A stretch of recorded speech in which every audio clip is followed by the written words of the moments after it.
La Cour pénale internationale CPI a rendu mardi son verdict condamnant l'ancien rebelle Jean-Pierre Bemba à 18 ans de prison pour les viols et meurtres commis par ces hommes du mouvement de libération du Congo MLC en Centrafrique entre 2002 et 2003. Pour les Congolais regardant le procès en direct depuis Kinshasa, le verdict est décevant. Le verdict n'est pas correct à notre sens suivant la logique de la chose parce que c'est une justice sélective et discriminatoire.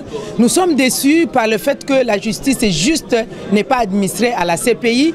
Au même moment, la Cour reconnaît que M. Bemba n'est pas le principal protagoniste de ce qui s'est passé à Bangui. Au même moment, on s'acharne à la personne de M. Bemba et on laisse de côté Patassé et Bozizé avec tout ce qu'il y avait comme chaîne de commandement. Une des avocates de Jean-Pierre Bemba a déclaré mardi qu'il allait certainement faire appel de la condamnation à 18 ans de prison pour crimes de guerre et crimes contre l'humanité rendus par la CPI.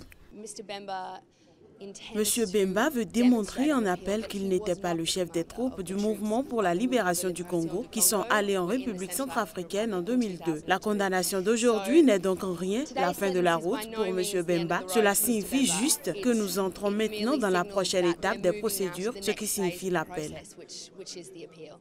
La CPI avait jugé en mars que Bemba, 53 ans, était responsable des atrocités, viols et violences sexuelles commises par ces hommes en Centrafrique en 2002 et 2003. Mais le mardi, elle a fixé sa peine à 18 ans de prison pour crimes contre l'humanité et crimes de guerre. Né le 4 novembre 1962 à Bogoda, dans la région forestière de l'Équateur, Jean-Pierre Bemba est le fils d'un riche homme d'affaires proche de l'ancien dictateur Mobutu Sese Seko. Il dirige les entreprises familiales puis se lance à son compte dans la téléphonie mobile, le fret aérien, crée deux chaînes de télévision évoluant sous les ailes protectrices du défunt maréchal du Zaïre.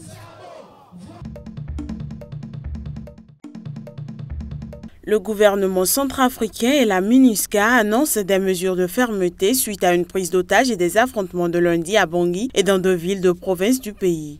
Nous avons 6 policiers qui ont été kidnappés, dont un a été relaxé. Nous continuons de suivre cela de très près. Nous demandons purement et simplement la libération de ces policiers qui ont été enlevés. Et nous nous réservons le droit, bien évidemment, de poursuivre les auteurs en justice, parce que ce sont des actes hautement répréhensibles et il est hors de question que nous puissions laisser faire cela. 16 personnes ont été tuées dans des affrontements entre les éleveurs Peul et des hommes armés issus de l'ex-rébellion Séléka, à dominante musulmane depuis dimanche dans le nord du pays. Nous sommes confrontés à des groupes de bandits. C'est vraiment du banditisme qui a pris une certaine envergure. C'est des groupuscules d'individus armés à qui on a accordé un peu trop de liberté.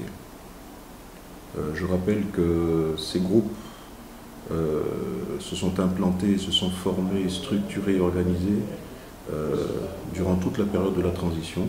Depuis le renversement du président François Bozizé en mars 2013 par la Séléka, la Centrafrique a basculé dans la violence. Malgré la présence militaire internationale, des groupes armés sévissent dans plusieurs localités du pays. La prise d'otages s'est finalement achevée par la libération des policiers et la mort d'au moins 3 preneurs d'otages, mais la situation sécuritaire reste fragile.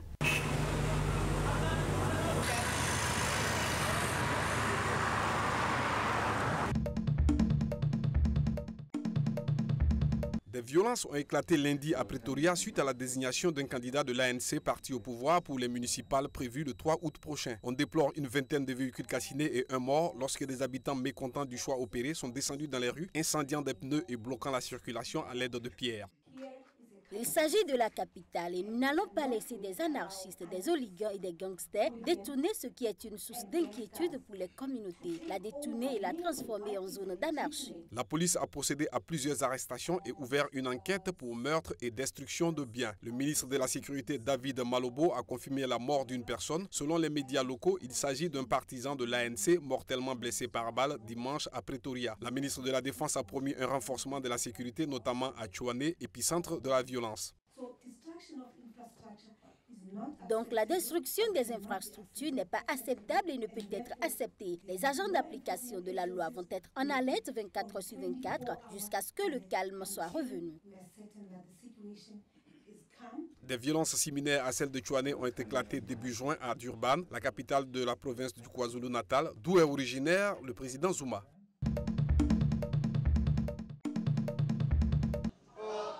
Maîtriser le chinois est devenu un plus pour les Nigériens en quête d'emploi. Dans ce pays d'Afrique de l'Ouest, ils sont de plus en plus nombreux à étudier le mandarin pour envisager de nouvelles opportunités professionnelles. Je reçois beaucoup d'offres d'emploi de Nigérians qui font des affaires avec les Chinois et il y a beaucoup de transactions au Nigeria, surtout depuis qu'il y a des accords. Ce n'est pas si difficile d'obtenir un emploi au Nigeria. Les instituts Confucius des universités de Lagos et de Nnamdi Azikiwe sont les deux principaux instituts de promotion du chinois au Nigeria. Dans ces deux établissements, plus de 1000 élèves dans l'enseignement secondaire apprennent le chinois. Il y a aussi de nombreux adultes tout aussi déterminés à apprendre le chinois. Les adultes, s'ils apprennent le chinois et acquièrent un certain niveau, c'est très facile ensuite pour eux de trouver un travail dans une entreprise chinoise. Parfois, ça leur change la vie, c'est ce que nous disent les étudiants. La directrice des instituts Confucius encourage les élèves nigériens à se mettre au mandarin, estimant que cela aiderait à cimenter les relations d'amitié entre les deux pays.